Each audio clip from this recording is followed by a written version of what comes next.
México, Campeche. Desde Campeche es un honor realmente estar con ustedes.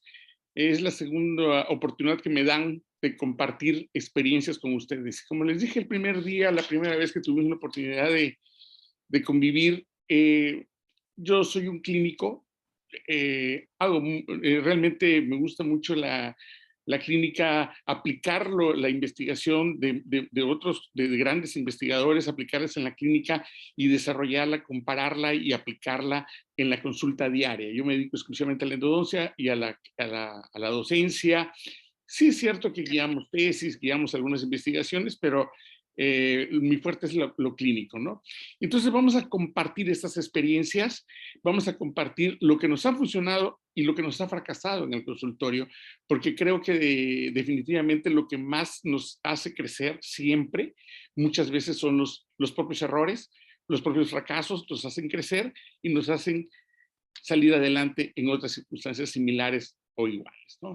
Aquí les presento, esta es la torre de rectoría en la Universidad Autónoma de Campeche, es una universidad muy pequeña, pero con grandes ilusiones, con grandes ganas de trabajar y crecer día a día.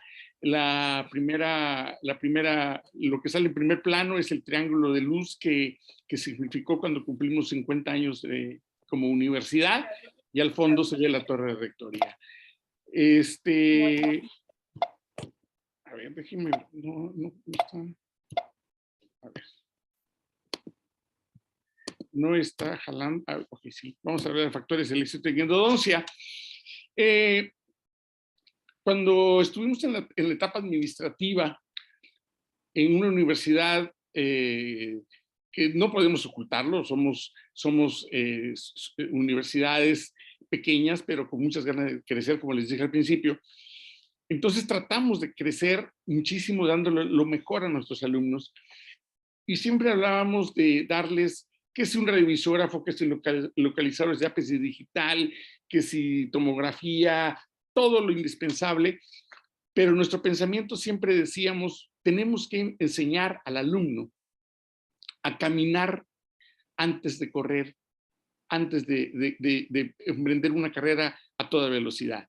Y eso significa entender la endodoncia y hacerla con éxito, con mucho conocimiento, pero muchas veces con medios de tercer mundo.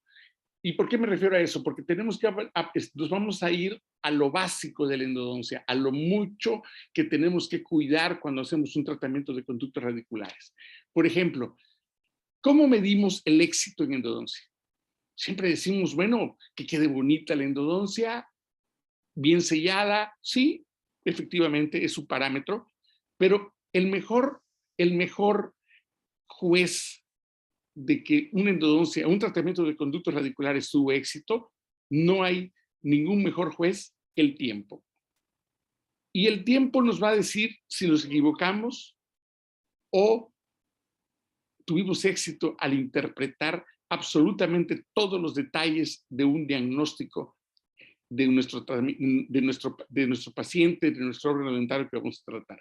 Por ejemplo, aquí vemos nosotros un segundo premolar y vemos una lesión y todos sabemos que desde que vemos una lesión periapical, por default, nos vamos a ir a pensar que ese conducto radicular está necrótico.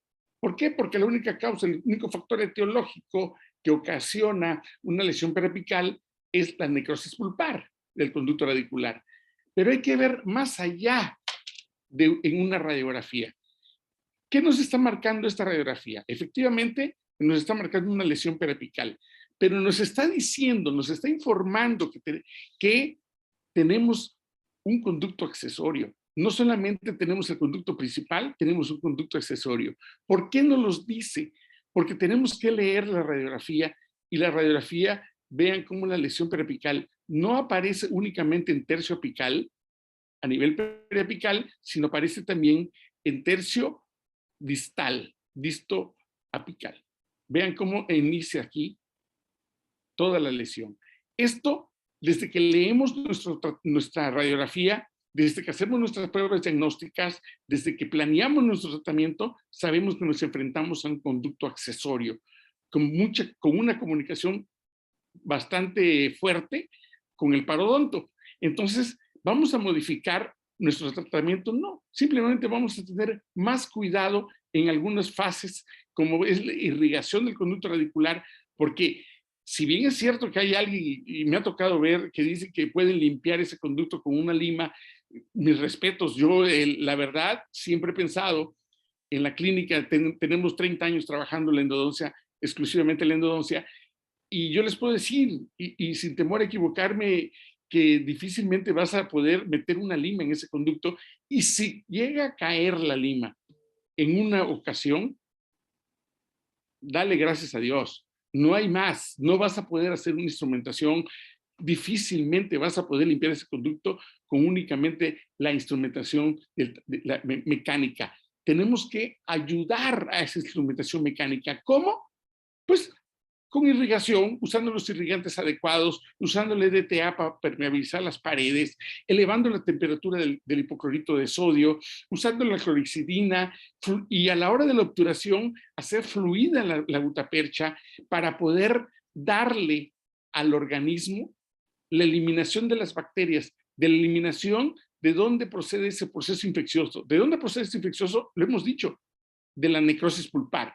¿Por qué? Porque el conducto radicular, al estar necrótico, independientemente que hay muchísimas sustancias como cadaverina, putrescina, perdón, y todo lo demás, sustancias que se generan en un conducto necrótico, lógicamente también tenemos el sedimento del plasma sanguíneo que humedece el conducto radicular. Entonces, ese conducto radicular, que al final en este momento ya está vacío, húmedo, ¿sí? Oscuro, sin circulación sanguínea, sin células que defiendan al organismo, lógicamente va a crear un hotel todo incluido para las bacterias. Y ahí van a estar alimentando. Y entonces es porque empiezan a tener fuerza y empiezan a destruir y empiezan a provocar este tipo de lesiones periapicales. Nuestra misión es limpiar adecuadamente, desinfectar al máximo posible. Recordemos, nunca vamos a poder lograr una esterilización del conducto radicular. Eso es imposible, pero sí podemos hacer una muy buena desinfección. Y esto, mejorando nuestra instrumentación, ampliando más el conducto radicular, sin caer en una sobreinstrumentación que debilite la estructura dentaria, y mejorando nuestra instrumentación y todo, y logramos una muy buena limpieza del conducto radicular. El conducto radicular se ve en esta forma. Perfecto. Ya logramos, por una parte, sellar ese conducto accesorio que nos está dando lata. El paciente se va y desgraciadamente, no sé con los hermanos de Ecuador, Colombia, Bolivia, qué situación haya. Aquí en México tenemos desgraciadamente a veces la mentalidad de algunos colegas de que vamos a ponerte algo provisional mientras hace la cicatrización periapical. No, esa idea hay que desecharla. Tenemos que pensar en rehabilitación lo más rápido posible para evitar microfiltraciones de cervical hacia apical. Entonces, nosotros ya cumplimos. Nuestra conciencia endodóntica ya está tranquila. ¿Por qué? Porque logramos limpiar. Si ustedes observan, una instrumentación hasta un diámetro número 60, en un conducto de un premolar, es suficiente, ¿sí? Para poder decir, limpiamos adecuadamente. No se vale dejarlo en 35, 40, un premolar. Tenemos que limpiarlo adecuadamente. Logramos sellar, ¿qué es cemento? Sí, puede ser cemento, es cemento de hecho, pero logramos por lo menos desinfectar esa zona. Y, como les dije al principio, ¿quién es el mejor juez? El tiempo. Cuando el paciente se va y cuando el paciente regresa a su control, ya tenemos una cicatrización.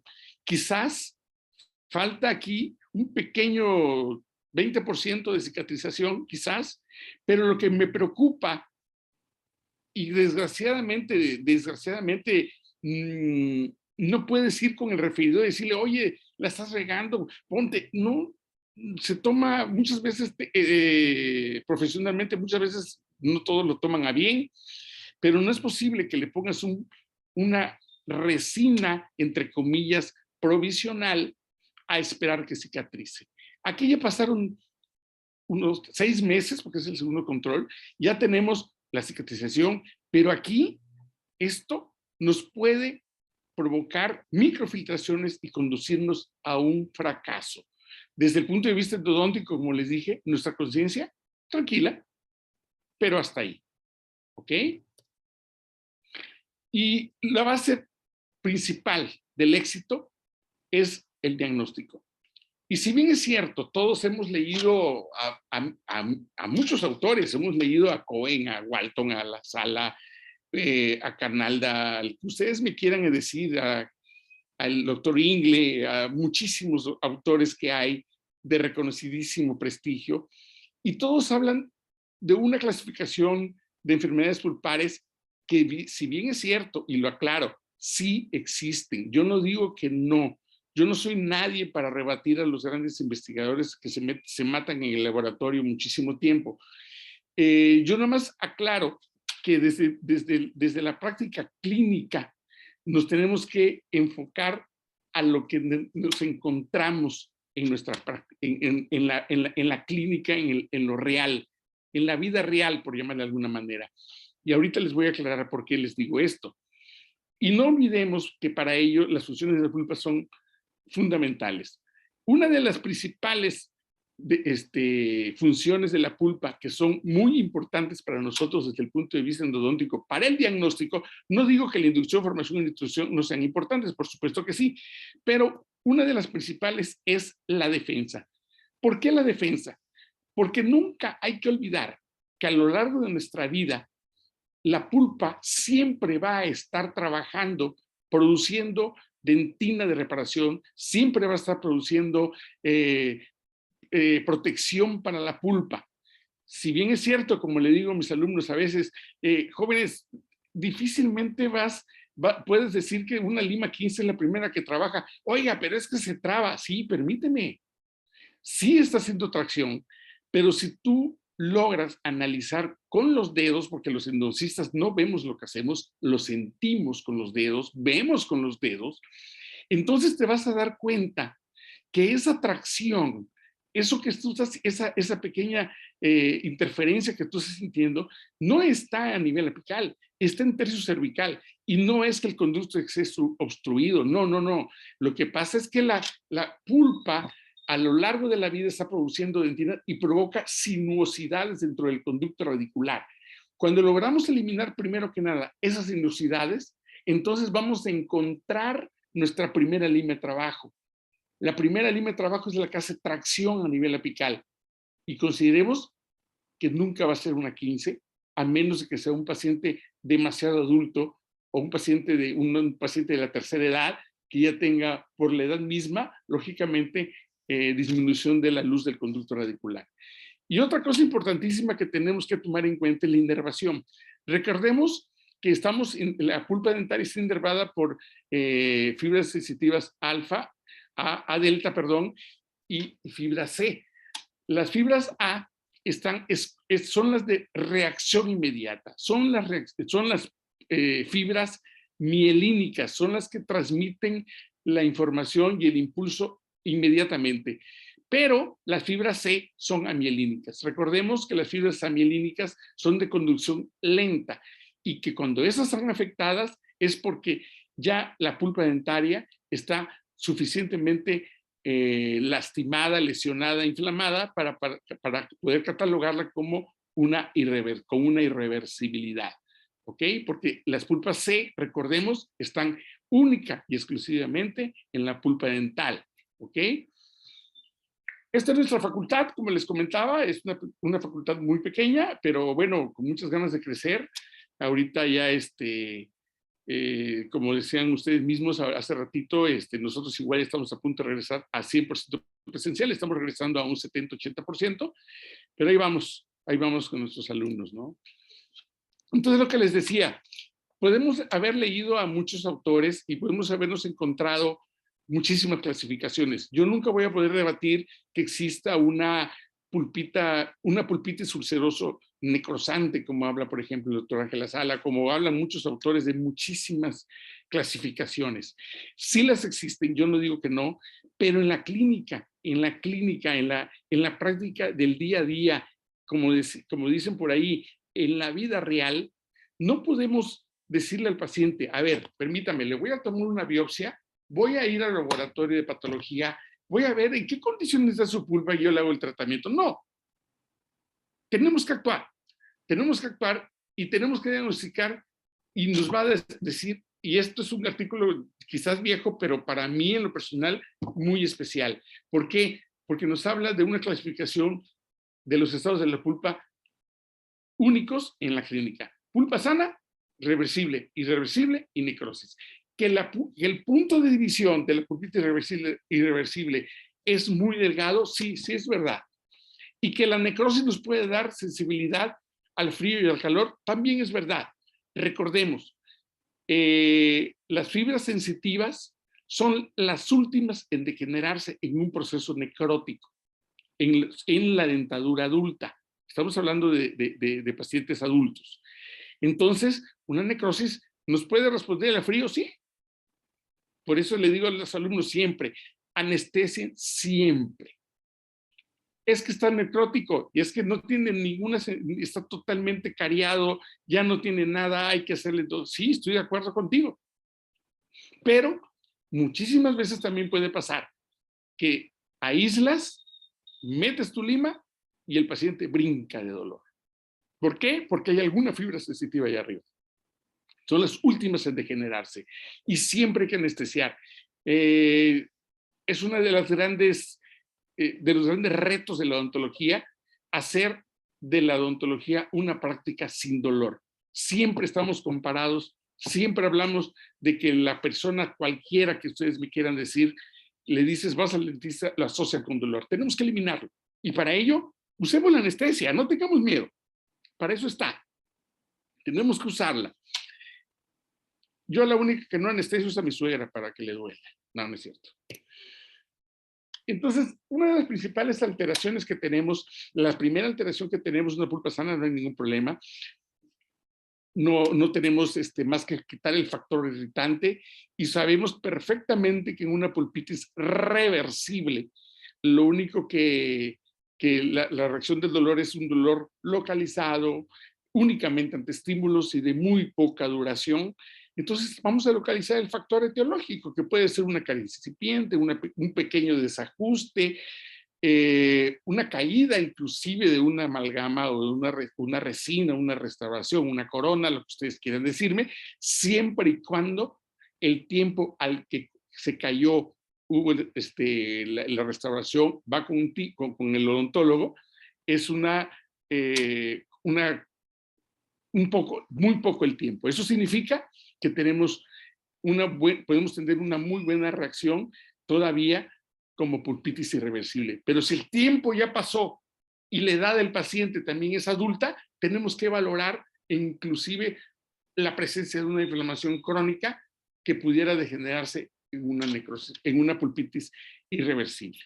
Entonces, el principal problema que tenemos en una pulpitis irreversible es la hiperemia, es el control del dolor. El paciente llega muchas veces sin dormir, con mucho dolor, pero aquí lo importante es, ¿qué pasó? ¿Qué realmente está pasando? Por ejemplo, en este caso vemos efectivamente tiene aquí una parte de cemento, tenía una incrustación el paciente y se le ve que ha ido hacía como 4 o 5 días y de pronto el primer día no pasó nada, quizás porque tenía esto, pero empezó a desarrollar mayor dolor y cuando llegó con nosotros ya tenía un dolor muy, muy intenso. Entonces aquí viene el primer reto para tener éxito en endodoncia, el control del dolor. ¿Cómo lo voy a controlar? Tenemos que recordar que desde hace muchos años, desde toda la historia de la odontología, el dolor siempre ha sido manifiesto y relacionado con la odontología, ¿no?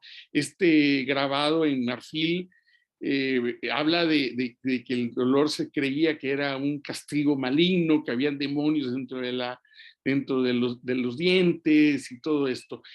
Y entonces nosotros tenemos que luchar contra esto y tenemos que controlar el dolor. El dolor no lo controlamos única y exclusivamente con el anestésico, no únicamente con el analgésico, no, hay muchos factores en el consultorio que tenemos que tener en cuenta. Y esto en base a este artículo, por ejemplo, que también es muy viejo, pero es muy importante, porque habla de que el paciente llega ya con ansiedad, llega preparado para sentir dolor. ¿Por qué?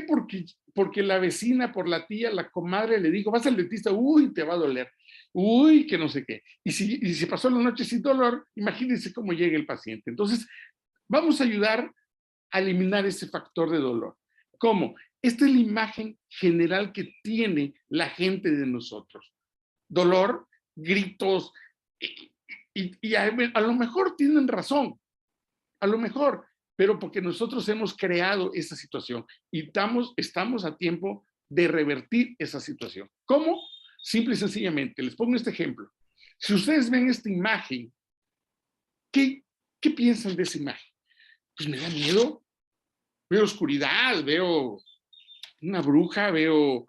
No, me da miedo, lógicamente. Pero, en cambio, les presumo un amanecer en Campeche, en la ciudad en la que en la que vivimos, en el malecón, una noche lluviosa, un amanecer. Imagínense estar sentados ahí, sentir la brisa, sentir todo eso. La percepción de nuestra propia vida en ese momento cambia totalmente. Y es lo mismo que sucede en el consultorio dental.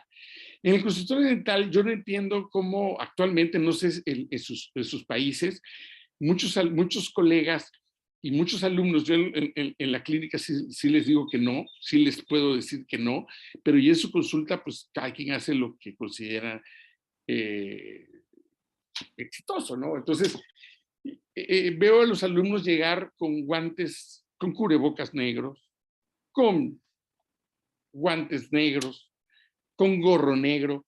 Híjoles, dices, híjoles, o sea, el paciente llega con miedo y veo un tipo de negro con sus guantes y pues te da miedo. Vamos a usar colores claros, un azulito, el clásico, el color que ustedes quieran, pero vamos a tratar desde ese punto empezar a disminuir la tensión. Otro punto de tensión es muchas veces en el consultorio, es no crear empatía. Siempre he pensado que el odontólogo tiene que tener una cultura general. Y no me refiero a haber leído a Gabriel García Márquez o a grandes autores de literatura. No, no, no. Me refiero a tener una cultura general común. ¿A qué me refiero? Le voy a platicar la experiencia que en México, por ejemplo, ¿no? En México hace poco se empezó a crear por ejemplo, yo como odontólogo y ustedes como odontólogos, pues a lo mejor no les interesa mucho, pero pues tenemos que saber un poquito lo que está sucediendo en el mundo, ¿no? Y hace poco en México se creó lo que es el nuevo sistema judicial penal, que es sobre los juicios orales y todo eso. Claro, ¿por qué saberlo? Porque si llega un abogado, tú no le vas a estar hablando de odontología, porque él no te va a entender ni maíz palomas, y tú tampoco le vas a entender de derecho, pero por lo menos sabes que hay cambios en su rama. ¿Y por qué no preguntarle, oiga, abogado, mientras lo anestesias, mientras estás haciendo, mientras hace efecto la anestesia y todo lo demás, entablar una plática invadiendo su entorno? ¿Qué opina usted del nuevo sistema judicial? Tú no le vas a entender a lo mejor mucho, pero no importa, él se siente acogido, él se siente en confianza. Las mujeres a lo mejor, ya ahorita hay mucho aficionado al fútbol mujer, pero antes no lo había. Entonces, ¿por qué no saber las mujeres que, que existen a lo mejor futbolistas muy buenos y poder a un hombre normal decirle, oye, yo les vuelvo a hablar de que México, el mejor equipo de México es el América, ¿no? Entonces, bueno, platico de, dice, oye, y que la odontóloga puede entablar no una, a lo mejor no le va a entender, les repito, pero por lo menos que el paciente se empieza a sentir cómodo en el entorno. Esa es una cosa importante. Los colores del consultorio, los colores del consultorio deben ser claros, siempre claros, lo más agradables posibles y una limpieza extrema en el consultorio. Una de las cosas más importantes que tengo en el consultorio es que mis asistentes saben perfectamente bien que no puede haber una sola telaraña, una sola pizca de polvo en ningún lado del consultorio. Pero especial énfasis en las lámparas del techo del área clínica. ¿Por qué? Es lo que ve el paciente. No puede ver el paciente una lámpara con polvo, no debe de ver una lámpara sucia, debe estar limpia toda la vida, porque es lo que ve el paciente. Entonces, ese es un punto importante. Y otro punto importante que les da confianza y que los ayuda a relajarse es la música. Pongan música. No necesariamente tienen que conocer música clásica. Yo soy ignorante de la música clásica. No la entiendo, perdón, pero es la verdad. No puedo hablar de algo que no conozco. Sin embargo, me encanta el jazz latino, el bossa nova, y esa música no a un decibel grande, a un decibel bajo, a un decibel agradable que se escuche más que te permita hablar, nos va a ayudar muchísimo. Entonces, estos son pequeños detalles que nos van a ayudar a controlar el dolor y quitar esa ansiedad con la que llega el paciente con nosotros y que desde que inicia llega pensando en dolor, únicamente en dolor. Y aquí tenemos que tener en cuenta 3 factores importantísimos para controlar la inyección. 1, la velocidad de anestesia. Para la velocidad de anestesia debemos de tener siempre toda la calma posible. ¿Y cómo controlar esa velocidad? Siempre debemos de tener cartuchos de anestesia en vidrio. Oye, pero son más caros. Sí, son más caros, pero los paga el paciente, no los pagas tú, primero que nada. Y como les digo a mis alumnos, y no es frase mía, la dijo un odontólogo, no recuerdo el nombre del odontólogo, por eso no le puedo dar el crédito, pero aclaro que no es mía la frase. Él decía que les busquen por buenos y no por baratos. Entonces, yo les digo a mis alumnos, no pueden evitar la calidad en su trabajo. Y la calidad en su trabajo depende muchas veces de estos pequeños detalles, como un cartucho de anestesia, la que estos deben usar de vidrio, para que permita resbalar despacito el anestésico y emular de alguna manera lo que existe, lo que tenemos, que es la anestesia digital. Perdón. Perdón, ¿hay alguna pregunta? Perdón. Ah, ok. La anestesia digital, el concepto básico es precisamente el goteo de la anestesia, por eso no duele. Y nosotros lo podemos hacer siempre y cuando cuidemos ese detalle de usar anestésicos con cristal, ¿sí? El calibre de la aguja, tratar de que sea de calidad, agujas de calidad. Y yo no estoy casado con ninguna, no tengo convenio con ninguna marca ni nada por el estilo, pero si me lo permiten, yo en lo personal, en mi consultorio, únicamente uso Ceptodon y Seiko como jeringas por la calidad del acrílico, por la calidad de la aguja, por la flexibilidad, todo. Prefiero usar esas las dos únicas marcas que usamos. Y otro factor sumamente importante para el control del dolor durante la aplicación del anestésico es el relajamiento muscular. Cuando nosotros colocamos la anestesia, siempre estiramos el carrillo, estiramos el labio, estiramos lo que ustedes quieran, ya sea con el espejo, con lo que ustedes quieran, y muchas veces los dejamos así. No, tenemos que tratar de localizar nuestro punto de punción, colocar nuestro anestésico y permitir que la aguja entre sola. ¿Y cómo lo voy a hacer? Simple, coloco mi aguja y permito que le digo a mi paciente, si es un superior, por ejemplo, la zona anterior siempre es difícil de anestesiar sin dolor, le digo, a ver, póngase le ponemos el anestésico, le ponen, perdón, la aguja en el punto de punción y le decimos al paciente, vaya usted cerrando, por favor, poco a poco, despacito. En ese momento hay un relajamiento muscular en la zona y la aguja, que si es de buena calidad, tiene suficiente filo para cortar, no para desgarrar, ¿sí? Y entra, penetra y vamos colocando el anestésico goteo por goteo y logramos un control desde la punción, desde la colocación de la anestesia, logramos un control del dolor que va a ser tremendamente importante, ¿ok? Y todos sabemos que la anestesia tópica no es la panacea, no funciona realmente desde mi punto de vista y desde mi punto de vista clínico. Y les platico rápidamente una anécdota. Hace ya, bueno, mi hija ya tiene 28 años. En esa época tenía, bueno, estaba en el cambio de dentadura, así que a lo mejor tendría 6 años, 7 años quizás. Y me habla mi esposa al consultorio y me dice, oye, ¿sabes qué? Que a la niña se le está moviendo su dientecito, que tráete el anestésico ese que le pones, que no sé qué. A ver, y traje el tópico para se le arroz el cuento, le puse hielito y se lo quité y no pasó absolutamente nada. Y una risoclasia fisiológica brutal y ya no teníamos nada que hacer. Pero se me olvidó el tópico aquí en su casa y entonces me fui a los 2, 3, yo normalmente no pongo tópicos a mis pacientes a menos que me lo pidan, lo tengo porque pues si lo piden se los pongo. Y tuve la mala fortuna de que a los 2, 3 días, 5 días, no recuerdo cuánto, atendía a la hija de una colega y me dice, doctor, no me voy a poner la cremita que me pone mi mamá. Uy, ya valió. Entonces le dije a mi asistente, pásame el anestésico. Y con la seña me dijo que no había. Efectivamente, en ese momento me vino en la cabeza, se quedó en la casa. Pero también en el arsenal que tenemos en el consultorio tenemos vaseline, el petrolato, el que le ponen en las nalguitas a los bebés para que no se irriten. Que en el consultorio lo ponemos porque como estamos en endodoncia, le ponemos en todos los labios para que no se le resequen durante el proceso del tratamiento de conductos. Entonces le dije y le señalé, aquí está, ahí está. Y lo señaló y lo bueno es que me entendió perfectamente bien, me pasa la vaselina, se lo pongo donde le iba yo a anestesiar y me dice, vio doctor, si no hubiese puesto me iba a doler.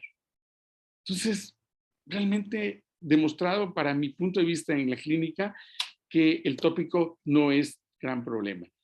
Y con eso logramos controlar muy bien el dolor. Hay otros factores como colocar en una pulpitis irreversible siempre se da el acceso con una fresa muy pequeña, una fresa número 1, nueva, de mucho filo y con movimientos de picoteo. ¿Por qué? Porque una fresa de mayor diámetro puede provocar muy fácilmente una mayor área de fricción, mayor calor, y eso puede provocar molestias en el paciente, ¿no? Entonces, y el movimiento de fricción también, entonces mejor es un movimiento de picoteo, picoteo, picoteo, y en el momento en que rompes el techo de la cámara pulpar, inmediatamente se da el dolor al liberarse toda la presión que hay ahí. Muy bien, logramos hacer nuestro tratamiento y se acabó el problema. Y hay otros casos en los que el siguiente estadio de la pulpa dentaria es la necrosis pulpar. Como practicábamos en la primera diapositiva, hay que leer y muy bien nuestra radiografía. Aquí vemos perfectamente una lesión periapical y por default, aunque la restauración no sea lo suficientemente profunda, no haya aparentemente una comunicación pulpar, por el tipo de lesión periapical que tenemos, sabemos y tenemos que entender que tenemos una necrosis pulpar. Aquí hay un importante cuando tenemos una necrosis pulpar. La necrosis como tal tiene todo esto, pero no me importa. Me vale un reverendo cacahuate. A mí lo que me importa es evitar que estos que están dentro del conducto llegue al espacio periapical, a esta zona que está llena de bacterias, pero también tenemos bacterias a nivel parodontal. Haya o no haya enfermedad parodontal, tenemos bacterias. Entonces yo tengo que evitar que estos malditos bichos lleguen aquí y entonces hagan una pachanga brutal, una fiesta, y entonces el paciente se agudice. Entonces, ¿qué tengo que hacer? Simple y sencillamente neutralizar el contenido del conducto radicular. Eso es tremendamente importante. Inicio limpiando, desinfectando, sin conformar todavía, únicamente eliminando dentina contaminada e irrigando con hipoclorito de sodio. Ahorita vamos a ver cómo se hace la irrigación. Primero el tercio cervical, el tercio medio y al final el tercio apical, y podemos limpiar adecuadamente nuestro conducto radicular sin el riesgo de que haya una agudización. Bueno, el riesgo siempre existe, pero disminuir ese riesgo es lo que nosotros logramos bajando por tercios el conducto radicular. ¿Ok? Y por ejemplo, este caso, si hago tonteras, todos cometemos errores, pero esto, la verdad, perdón, con todo el respeto, se me hace una falta de ética profesional. Esto no lo hice yo. Les repito, yo siempre le digo a mis alumnos, todos cometemos errores, todos, los que hacemos odontología. No hay la odontología perfecta, pero sí, esto ya no es un error, esto es una falta de ética profesional. El único, en México, yo les digo a mis alumnos que el único dentista que no comete errores es Hugo Sánchez Márquez, el mejor futbolista que ha dado México, porque es dentista, pero no ejerce la odontología. Entonces, por eso no comete errores en odontología. Los que ejercemos odontología, cometemos errores, pero hay que aprender de ellos. Bueno, este es un comentario nada más, pero aquí lo importante es, por ejemplo, miren, aparentemente la cámara pulpar está sana, está lejana de la pequeña caries que hay acá y aquí. Sin embargo, periapicalmente, en la zona periapical, no hay manifestación más que de un pequeño ensanchamiento del espacio del ligamento periodontal, aquí nada más, muy leve. Sin embargo, la respuesta de vitalidad me responde ya, me da la sensación de una necrosis pulpar. ¿Por qué? Porque por momentos, por una prueba me respondía que sí, al momento le hacía la siguiente misma prueba y me respondía que no. Entonces ya tenemos que pensar y le pregunto al paciente, oiga, ¿cuándo se le cayó la acusación que tenía ahí? No, pues fue en Semana Santa. Ah, pues hace una semana. No, la Semana Santa del año pasado. Pues ya pasó, ya se lo cargó el payaso. Entonces tenemos que ya pensar en una pulpitis, ya no podemos jugar, ya tenemos que pensar en una necrosis, en una pulpitis crónica mínimo, sino que ya tenemos una necrosis en ese órgano. Y efectivamente tenemos una necrosis, y entonces eso es lo que tenemos que considerar. ¿Por qué? Porque una periodontitis apical aguda nos va a salir de bacterias, que es lo que ocasiona las bacterias y las toxinas son el producto de la descomposición del paquete vascular nervioso, el producto de la necrosis, y es lo que nos provoca el dolor. Entonces, procedemos, hacemos el tratamiento de conductos radiculares y se acabó el problema. No hay ninguna situación mayor, pero un conducto, un 2-1, sellado a nivel apical sin ningún problema. Ahora, las periodontitis apicales crónicas. Las periodontitis apicales crónicas, muchísimas veces tenemos la duda, ¿lo hacemos en una sesión o lo hacemos en 2? Yo les diría que si es asintomático, lo puedo hacer en una sola sesión sin ningún problema.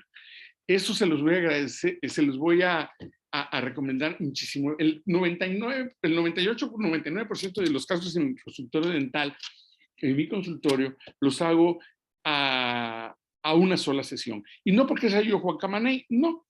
Hay fundamentación. Si nosotros logramos hacer un proceso de abordaje con una buena irrigación, con con un protocolo de irrigación adecuado, con una neutralización adecuada, una limpieza, el uso de todos los protocolos que vamos a ver un poquito más adelante, entonces podemos hacer en 2 el uso del conducto. Y eso, les repito, no es porque sea su Camaney. Hay estudios que demuestran que no hay una diferencia significativa entre lo que es el éxito o el dolor en un postoperatorio, en una visita o en 2 visitas. ¿Sí? Hay factores, sí, cierto, hay factores como que pueden ser el factor de estado sistémico del paciente, el estado de salud del paciente, es muy importante valorarlo. Y esto les digo porque recuerdo mucho el caso de una doctora que ojalá algún día la tengan ustedes ahí en una plática en estos congresos, la doctora Ichel Maya. En esa época fue mi alumna, ahorita sí es una patóloga con maestría y demás.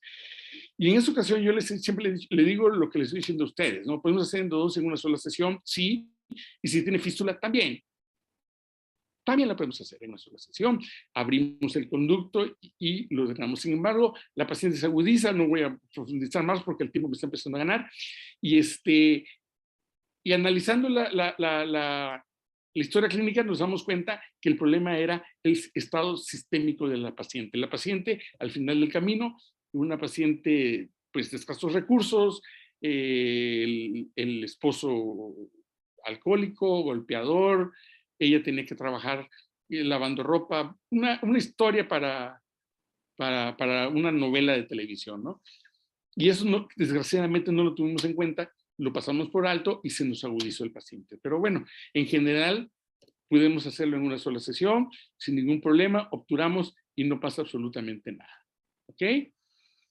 Casos como este, que tenemos una necrosis pulpar también, podemos hacer el tratamiento, pero con una fase aguda. En una fase aguda ya tenemos un problema mayor, ya no es nada más hacer la endodoncia y hacerla en una sola sesión. Este es el porcentaje de casos que no puedo hacer en una sesión. Los otros casos que no puedo hacer en una sola sesión son los retratamientos, porque son infecciones secundarias. Entonces ya no puedo hacerlo en una sola sesión. Pero ya no puedo hacerlo en una sesión cuando el paciente llega con un dolor brutal, una sensación de diente elongado, el paciente no puede ni hablar porque el roce de la lengua le molesta brutalmente, entonces tenemos que hacerlo a fuercitas en 2 sesiones. Hacemos en el primero el abordaje del conducto radicular, perdón, voy a tomar un poquito.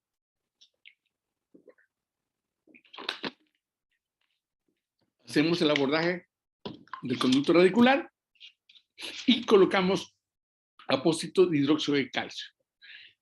El hidróxido de calcio sabemos que libera 2 tipos de iones, los iones calcio y los iones hidroxilo, y nos ayudan tanto a la formación y la estimulación del tejido duro como a la eliminación de las bacterias, destruyendo el DNA de las bacterias. ¿Ok? Logramos hacer nuestro tratamiento, 2 sesiones, sellamos y se acabó el problema en este órgano dentario. Ahora bien, cuando ya tenemos una inflamación, cuando el paciente llega con una necrosis pulpar, ya con proceso fistuloso, entonces sí también, en este caso, es como les comentaba hace un momento, yo lo puedo hacer en una sola sesión, no tengo ningún problema. ¿Por qué? Porque la fístula es una vía de drenaje que el mismo organismo creó para aliviar la cantidad de materia que está perjudicando su espacio entre el hueso y lo que es el órgano dentario. ¿Qué hacemos? Hacemos el tratamiento, abordaje, bla, bla, bla, y logramos obturar, y entonces quitamos el aislamiento y con un instrumento estéril ampliamos la fístula para que drene con mayor tranquilidad el remanente que pueda quedar y ya el organismo se encarga de lo demás. Ojo, también aquí hay que tomar en cuenta el estado de salud del paciente. Esto, por supuesto, no lo podemos hacer en un diabético. No lo podemos hacer en un paciente que tenga un compromiso sistémico como alguna alteración cardíaca. Sabemos que podemos provocar algún problema mayor. Entonces, esos son los puntos pequeños que debemos de valorar antes de hacerlo y lo podemos hacer, les repito, en una sola sesión sin ningún problema mayor. ¿Ok? Ahora bien, es la imagen de Leonardo DiCaprio y Katherine Weasley en el Titanic sin ropa, para que se emocionen y las vean. El diagnóstico radiográfico. El diagnóstico radiográfico es tremendamente importante y muchas veces no le damos esa calidad. En algunas ocasiones y en otras ocasiones nos confiamos de más en la radiografía. No podemos ser críticos radiográficos. No podemos diagnosticar en una radiografía. Eso es algo que no debemos de hacer, ¿de acuerdo? ¿Y por qué? Yo les enseño esta parte, esta imagen es la parte de atrás de aquí de la casa. No, no es cierto. Ojalá. Vean ustedes esta playa. Aquí lo que les quiero enseñar es esto. Vean la palmera. La palmera baja y cómo sube, tiene un ángulo bastante pronunciado y una curvatura. Sin embargo, en su sombra, vean cómo se ve, recto, sin curvatura, prácticamente una pequeña curvatura y la broma. Es exactamente lo mismo que nos pasa en una radiografía. Es una imagen plana de algo que es tridimensional. Entonces no podemos confiar en la radiografía. Y además, a pesar de que ya tenemos ahorita, todo el mundo tenemos, bueno, por lo menos a nivel de especialidad tenemos el radiovisógrafo, tenemos las armas suficientes, todos estamos conscientes que cuando salimos de la facultad no tenemos esas herramientas. Montar un consultorio adecuado nos va a llevar años y como le digo a mis alumnos, lo que hace un consultorio es la paciencia y poder poquito a poquito ir equipándolo hasta lograrlo, ¿no? Pero eso se los dan los años, el tiempo, a menos de que sean hijos de que tengan las posibilidades económicas, pues bueno, excelente, ¿no? Y se los digo por qué. Por ejemplo, esta radiografía, vean, manchas, corte de cono, y entonces, ¿qué pronóstico le das a ese órgano dentario? Muy pobre. Muy pobre, ¿por qué? Porque, oye, mira la furca, ve cómo está. No, ya está, esto ya no queda más, ve la lesión tan grande. Sin embargo, aquí lo que nos estaba mal encaminando era la imagen radiográfica. Cuando nosotros tomamos una imagen radiográfica adecuada, vean, sí es cierto, tengo caries, ¿ok? Pero esto no me preocupa.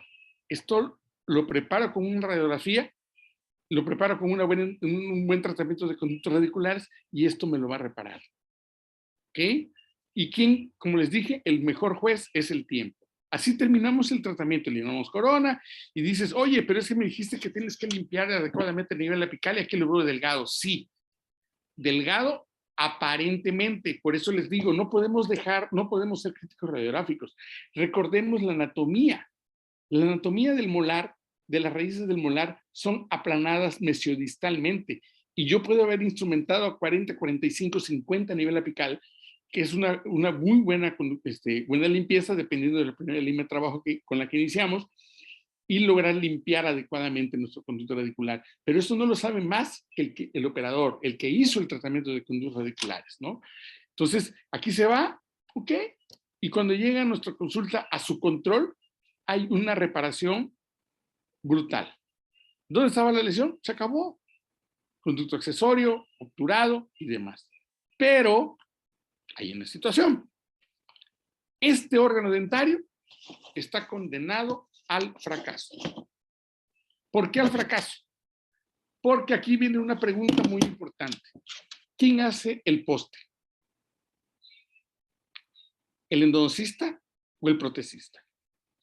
Rápidamente les digo, lo debe hacer interdisciplinariamente. El que debe preparar el espacio para el poste debe ser el endodoncista, porque él sabe la dirección de entrada del conducto radicular. Puede venir de mesial a distal, de distal a mesial. O sea, eso lo sabe el que hace el tratamiento. Pero no sabemos, bueno, yo que no hago más que endodoncia, lógicamente no sé determinaciones, que embala, que esto, que el otro, yo no lo hago, hace 30 años que no hago nada de eso. Entonces, que lo haga el protecista, yo le preparo su espacio para el poste y que él haga lo que él se encarga. Y no lo digo a la viva México. Vean, intentaron hacer el poste, se fueron en mala dirección y acabaron fracturando la raíz y fracasando totalmente en el órgano dentario. ¿Ok?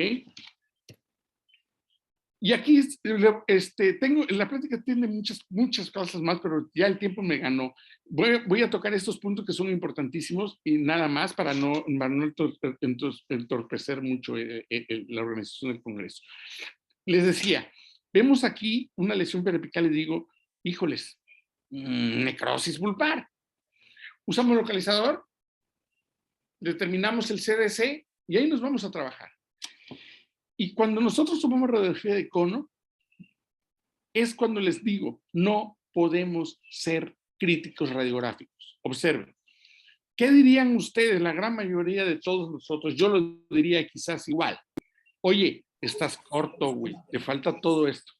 Sí, pero la sensación táctil del conducto la tuve yo. El localizador ahí me señaló. Lo que yo sentí cuando instrumenté, ahí quedó. Entonces, confianza clínica. Limpio, obturo, y el paciente se va con su lesioncita en esta forma. Ok, quedaste corto. Y el tiempo te dice, sí, pero ahí estaba el CDC. Vean cómo cicatriza toda la lesión. Aquí falta un poquitito, pero es una miseria a lo que estaba. Vean la lesión desde donde partía y donde ya aparece.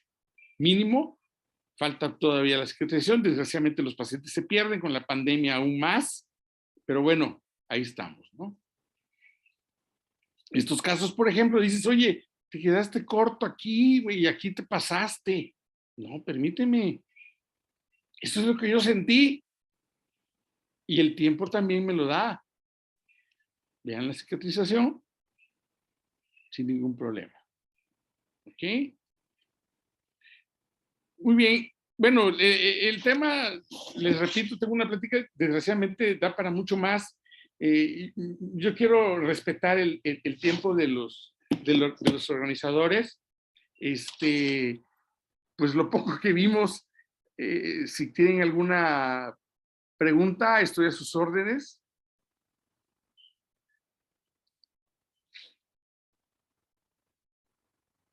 Doctores.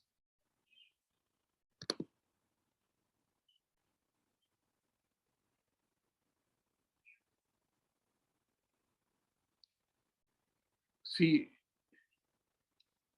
¿Alguna duda, doctores? Muy buenas tardes, por acá pues les saluda María Tiber. En esta oportunidad pues le queremos agradecer al conferencista, por esta oportunidad, al conferencista José Manuel, por esta oportunidad pues de brindarnos su tan magistral conferencia. En esta oportunidad pues abrimos lo que es la sala de preguntas y respuestas. Si alguien tiene alguna duda o inquietud, pueden hacerlo en este preciso momento. Pueden encender sus micrófonos o pueden escribir por el chat del Zoom.